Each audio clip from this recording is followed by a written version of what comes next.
अभिनंदन। राजनीतिक विज्ञान की पहली क्लास के साथ आपसे रूबरू हो रहे हैं। आज का अपना टॉपिक रहेगा भारतीय संविधान का संवैधानिक विकास या भारत का संवैधानिक विकास, ऐतिहासिक पृष्ठभूमि।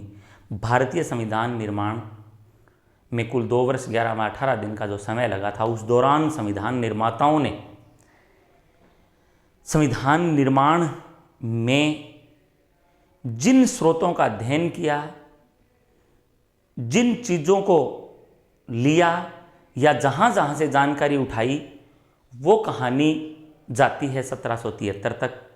1773 का रेगुलेटिंग एक्ट, जो भारतीय संविधान के निर्माण में मील का पत्थर माना जाता है। Regulating act east India company के द्वारा 1773 में पारित किया गया था। बात जब ईस्ट इंडिया कंपनी की आती है तो हम चर्चा करेंगे अंग्रेज़ों के संदर्भ में, ईस्ट इंडिया कंपनी के संदर्भ में। ईस्ट इंडिया कंपनी का गठन 1599 में गठन हुआ था। ईस्ट इंडिया कंपनी का खास बात प्रिय विद्यार्थियों यह है कि यह कंपनी जो ब्रिटिश ईस्ट इंडिया कंपनी थी, वो जिस देश में भी जाए उस देश का नाम अपने नाम के साथ जोड़ती थी। लोगों को यह लगे ताकि कि ये हमारे देश की कंपनी है, जैसे भारत के लोगों को ये लगे कि ये इंडिया की कंपनी है, जबकि दरअसल यह ब्रिटिश ईस्ट इंडिया कंपनी थी या ब्रिटेन की कंपनी थी। इसमें एक गवर्नर व 24 सदस्य मूलतः थे। तत्कालीन ब्रिटिश महारानी एलिजाबेथ ने ब्रिटिश ईस्ट इंडिया कंपनी के चार्टर पर हस्ताक्षर किए थे 31 दिसंबर 1600 को, और ईस्ट इंडिया कंपनी को व्यापार करने के लिए अनुमति प्रदान की थी 15 वर्ष की। एक महत्वपूर्ण बात यहाँ बनती है, एक महत्वपूर्ण प्रश्न यहाँ बनता है कि ब्रिटिश ईस्ट इंडिया कंपनी का मूल नाम क्या था। The governor and company of merchants of trading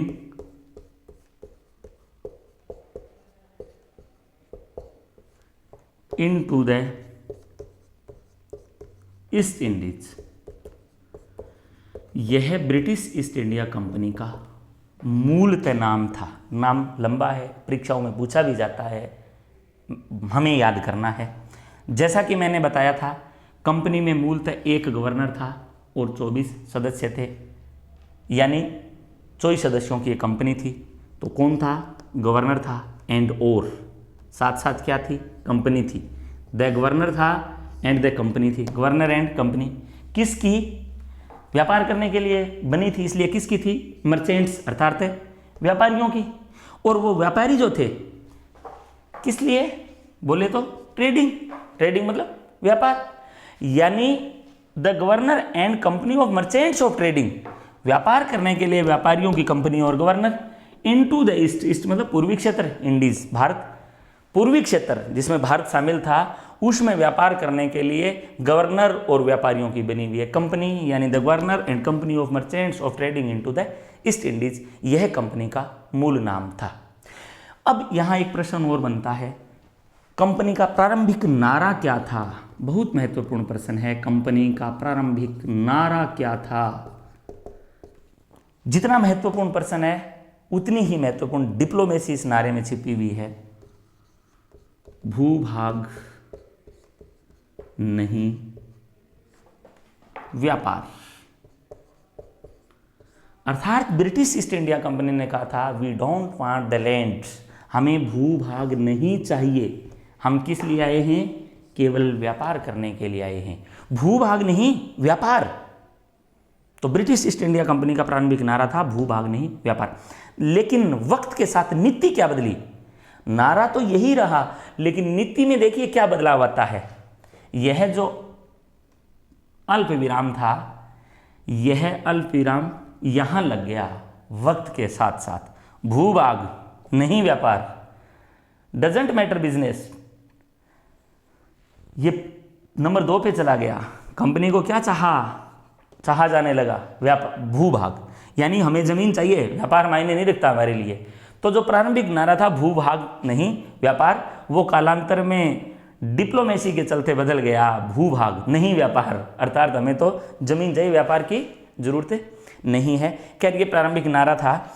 उसके बाद जैसा कि मैंने आपको बताया केवल 15 वर्ष के लिए कंपनी को व्यापारिक जो एकाधिकार मिला था या व्यापार करने की छूट मिली थी चार्टर पर हस्ताक्षर।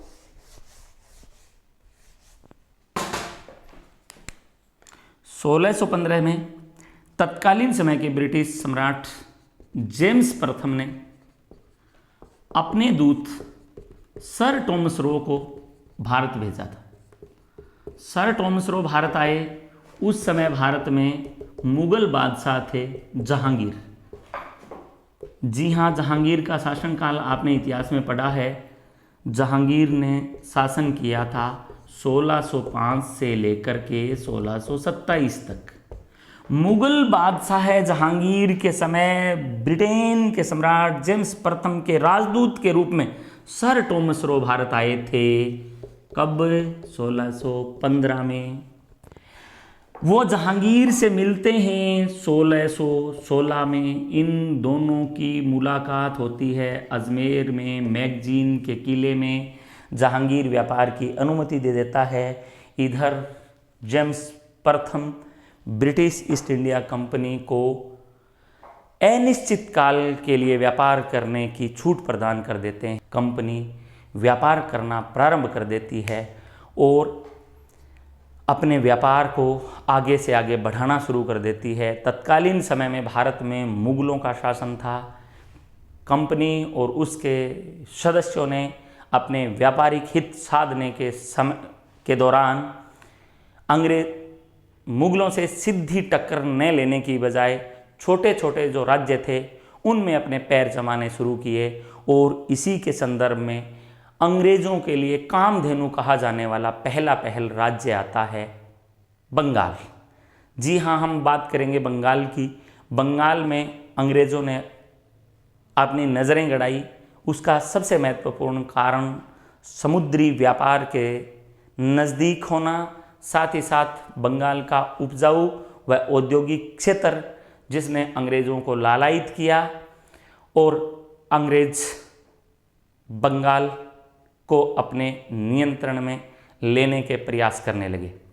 बंगाल मुगलों से स्वतंत्र अस्तित्व के रूप में 1717 में मुर्शीद कुली खां के नेतृत्व में एक स्वतंत्र राज्य बना था, जिसके कालांतर में शासक बने। और सबसे महत्वपूर्ण बंगाल के नवाब सिराजुद्दौला और उसके बाद बनने वाले नवाब, उनके बारे में हम थोड़ी सी चर्चा करेंगे।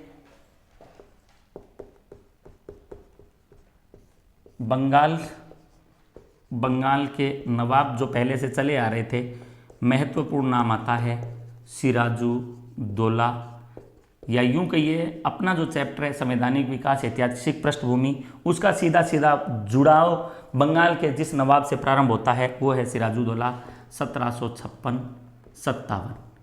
सिराजुद्दौला के बाद बंगाल के नवाब बने मीर जाफर 1757 से लेकर के 60 तक।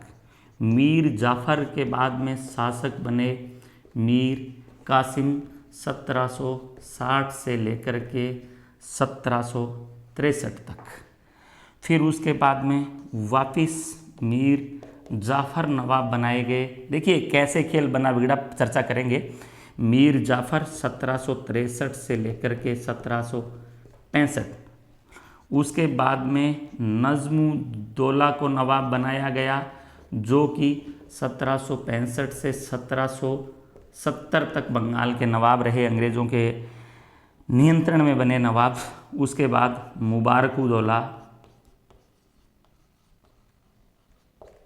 जो कि 1770 से 1775 तक रहे, बंगाल के अंतिम नवाब थे। इसी दौरान हम चर्चा करेंगे बंगाल के गवर्नर की, जो ब्रिटिश ईस्ट इंडिया कंपनी के बंगाल में गवर्नर बने। इसमें पहल नाम आता है रॉबर्ट क्लाइव। एक दीगर बात है कि क्लाइव को रॉबर्ट की उपाधि बाद में मिली थी 1757 से लेकर के 1760 तक। 1760 में इनके कार्यकाल की समाप्ति के बाद एक कार्यवाहक गवर्नर बंगाल में अंग्रेजों की तरफ से बन के आए थे। वो कौन थे? आप जरूर इस प्रश्न का जवाब ढूंढिएगा, कमेंट बॉक्स में लिखिएगा, अगले वीडियो में हम बताएंगे।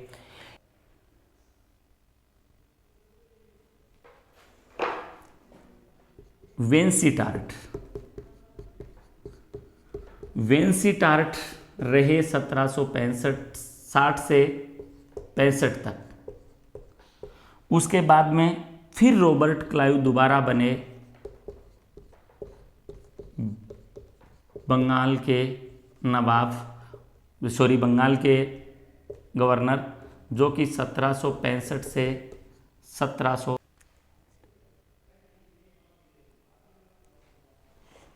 वेरेल्स्ट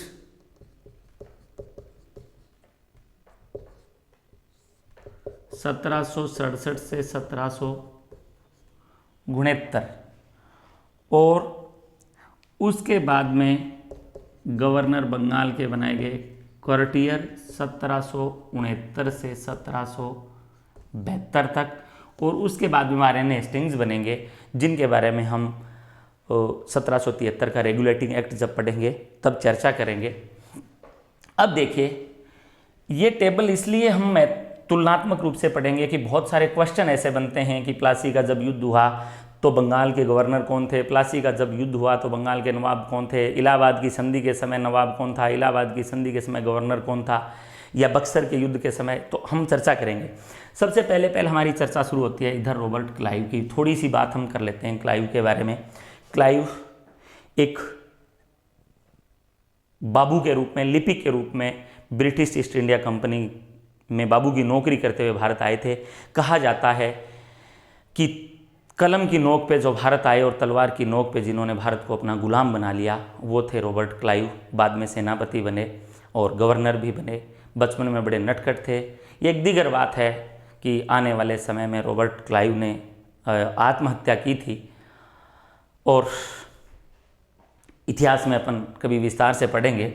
तो 1757 में रॉबर्ट क्लाइव बंगाल के गवर्नर कैसे और किन परिस्थितियों में बने, आपने इतिहास में पढ़ा भी होगा। फ्रांसीसियों और अंग्रेज़ों के बीच जो सप्तवर्षीय युद्ध चले थे, उस समय भारत में फ्रांसीसियों के गवर्नर जो डुप्ले थे, डुप्ले को भी किस प्रकार से क्लाइव ने अपनी कूटनीति से मात दी थी। और कहा जाता है कि 2.5 अक्षर वालों के आगे 3.5 अक्षर वाला जो है वो बाजी मार गया था।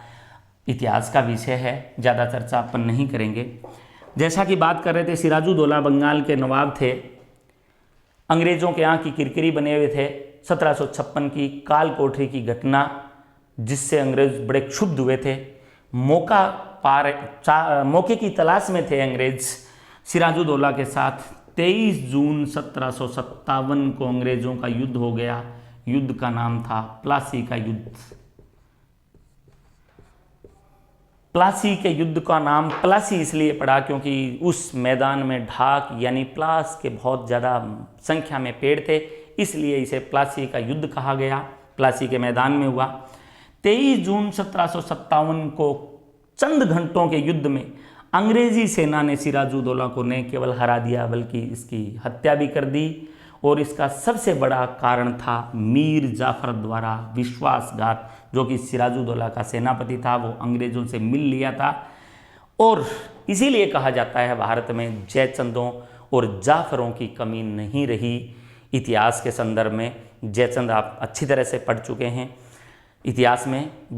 तो जैसा कि मीर जाफर ने सिराजुद्दौला के साथ गद्दारी की, अंग्रेज़ों के साथ वफादारी की, अंग्रेज़ों ने मीर जाफर को उसकी वफादारी का इनाम देते हुए बंगाल का नवाब बना दिया।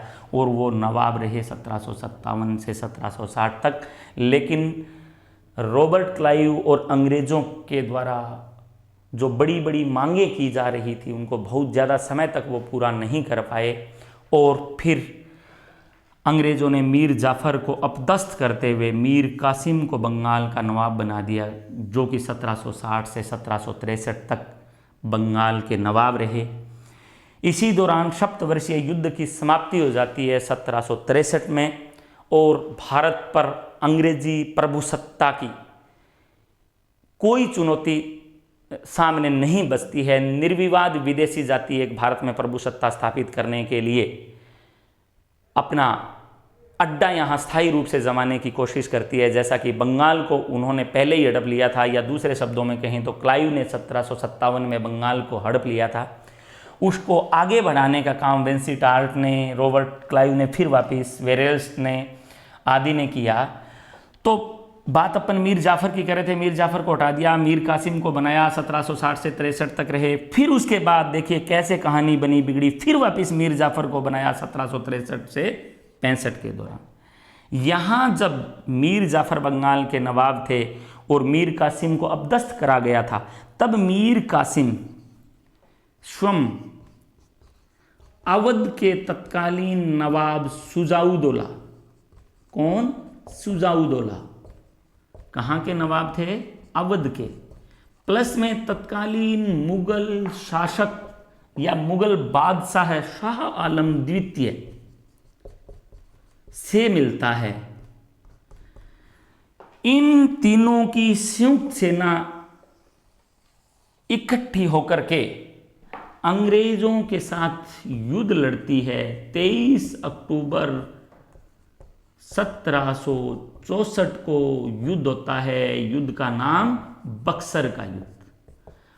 बक्सर के युद्ध में अंग्रेज फिर जीत जाते हैं, और कहा जाता है कि जो प्लासी के युद्ध में कमी रही थी वो बक्सर के युद्ध ने पूरी कर दी, या दूसरे शब्दों में कहें तो बंगाल को स्थायी रूप से अंग्रेजी साम्राज्य का हिस्सा बना लिया गया, और अंग्रेज़ों के लिए कामधेनु कहा जाने वाला राज्य बंगाल सदा सदा के लिए अंग्रेज़ों का होकर रह गया।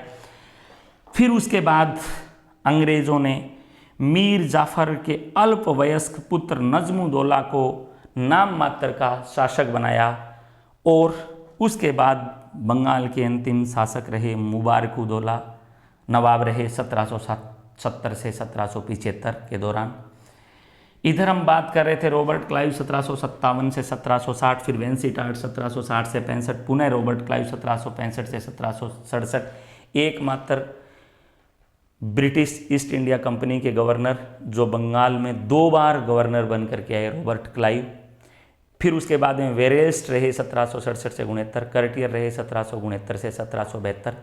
यहाँ एक बात महत्वपूर्ण हम करना चाहेंगे द्वैध शासन की। द्वैध शासन क्या था, किसने कहाँ स्थापित किया, क्या इसकी नेगेटिविटीज थी?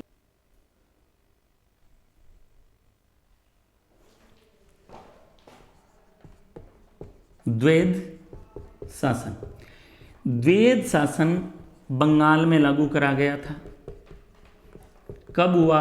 1765 में, जब रॉबर्ट क्लाइव दोबारा बंगाल के गवर्नर बनाए गए ईस्ट इंडिया कंपनी की तरफ से। उस समय बंगाल में द्वैध शासन लागू हुआ। द्वैध शासन कब तक रहा? 1772 तक रहा। कुल कितने साल रहा? 7 साल रहा। कहाँ रहा? बंगाल में। किसने लागू किया? क्लाइव ने लागू किया। ये द्वैध शासन एक्चुअली क्या था? तत्कालीन समय में जैसा कि आपको पता है भारत में मुगलों का शासन था, और मुगल प्रशासन के अंतर्गत प्रांतों में 2 अधिकारी हुआ करते थे।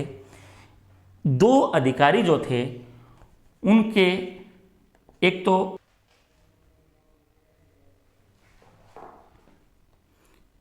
सूबेदार,